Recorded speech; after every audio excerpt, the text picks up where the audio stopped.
Justin, it is so nice to meet you. I am fangirling inside. I'm a big fan. How are Oh, you today? thank Morgan you. Austin, Nocturnal. Thank you, Morgan. That's sweet. Yes, yes, yes. So thank you for chatting with me today. Hollywood Black is a docuseries that discusses the essence of Black cinema and just the struggles and the development of Black cinema. Hmm. So my first question is, as somebody with a diverse and a successful career thus far, did you see yourself in this position right now, creating this docuseries about Black cinema and the struggles? I didn't actually. I didn't have this one in my dance card. But the way so much of a career goes as a Black artist is that you have to be open and willing to explore avenues that you hadn't before.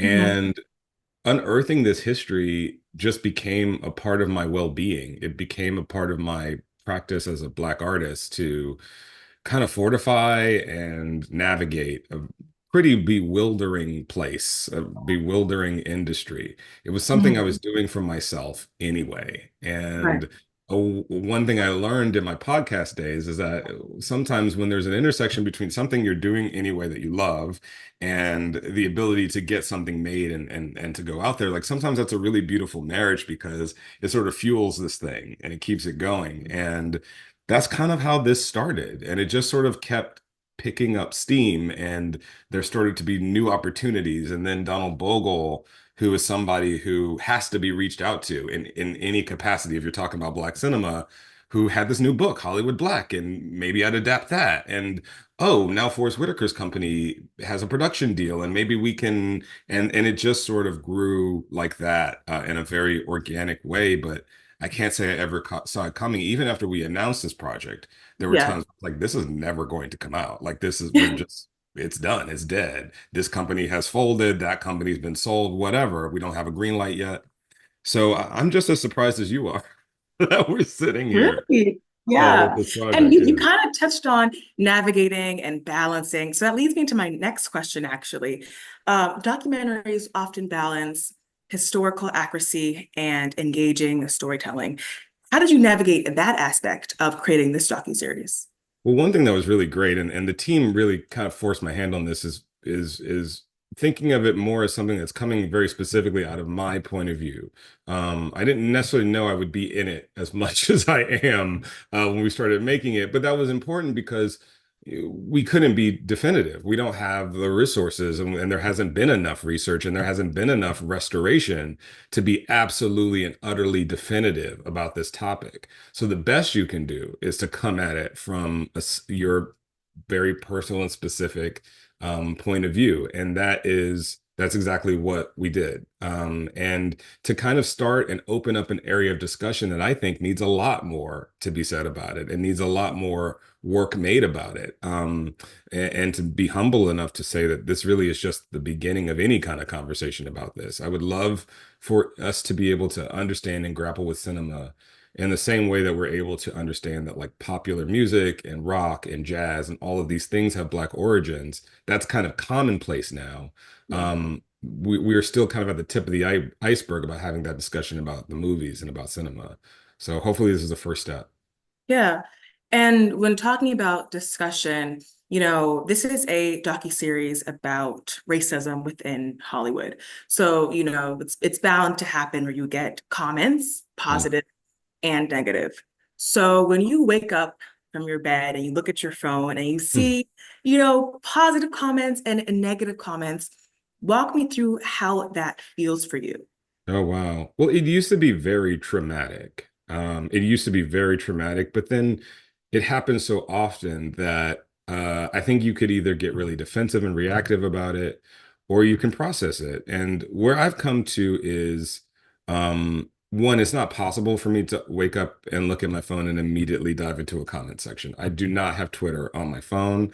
I took that, I deleted my account during the Elon Musk takeover. As I've you not should, as you should. I've not looked back since. But just to like I can't go into any kind of comment section unless I've really given myself a sort of talking to beforehand and to sort of not merge right away with what people are saying. I am not the work.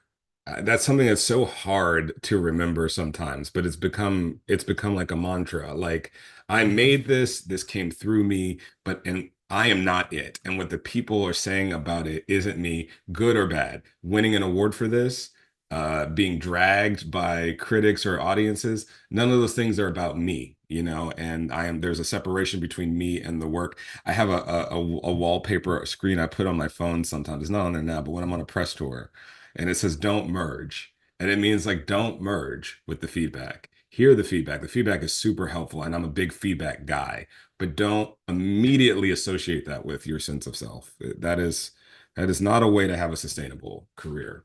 Yeah. When you say merge, do you feel like you've merged previous projects like Dear White People or Bad Hair, Oh yeah. to this docuseries that inspired you to create this amazing docuseries, Hollywood Black? I think all of those films are in a conversation with the past, and the present. And that is absolutely the spirit out of which this grew. And in fact, it was, talk about merging. I was kind of devastated by some of the feedback I got around Bad Hair at Sundance, but had to move past that devastation, and towards like, well, what are my intentions with this piece? My intention was to make something where Black women felt seen and heard, and a space where they could enjoy this genre, and also to have some fun and to poke fun and to do the things that I like to do. And so I went back into that film. I started reworking some things. And while doing that, I came across Ganja and Hess, which is Bill Duke's horror movie from the so-called Blaxploitation era. And I was just like, oh so Black people have been in these streets. It's not just me and Jordan Peele stepping out, trying something. We have been in these horror streets. We've already had something to say. We've already laid a groundwork. There's something here to feed me. And that absolutely helped me in that period, kind of recut some of the aspects. I didn't like the ending was like kind of a big thing that I didn't feel good about how the ending landed in Sundance. And I reworked that before it came out on Hulu. And going back and revisiting that film was like a big reason why I landed on the ending that I landed on. And so, yeah, it's all very much related, especially if you watch the Dear White People series. So many things that are segments in Hollywood Black are things that are on the minds of those characters because, I or someone in the writer's room had just discovered something. So yeah, there's definitely a conversation, I think, with all of my work, Yeah. and Yeah. a look at the past. Yeah. When I was doing my digging on the docuseries, there was one sentence that really stood out to me. And it was Hollywood Black challenges viewers to consider what it means for a film to be authentically Black and encourages a deeper understanding of the industry's differences. So for you, Justin, what does it mean to be authentically and unapologetically Black? Wow. I think it means to be myself, in spite of all of the different parts of society that want to define me for being Black, for being gay, for being a man, knowing that there's like a space that, yes, I have to navigate a racist, patriarchal, misogynistic, anti-gay, anti-Black society. And in order to do that, I have to do that inside of a kind of mask, inside of a kind of role that I've been given. But there's space past all of that that's just for me. That is I get to be myself. I get to feel my feelings. I get to have my thoughts. I get to have my process. And it doesn't matter what anyone says. No one can take that away from me. And creating space in my life where I get to do that and be that, whether or not y'all even get to see it, whether or not it becomes a thing that makes me money or not, just knowing that holding space for that is the most important thing. And with regards to films, you know, I think what makes something authentically Black is what audiences do with it. Art is not the person who made it. The Wiz was not directed by a Black person, but that's a Black film. I'm sorry, I don't care how you put it together. Like that is a Black film. It doesn't matter if Sidney Lumet directed it or not. And it's because like it's what we do with it as people. It's how we use that film in our lives. It's how we decorate time. It's how we teach each other lessons. It's how we pass along feelings and expression and share things with each other. That to me is what makes a film authentically Black. I love that answer. I'm gonna like literally use that and move forward with it with my career because it was I love chef's it. kiss.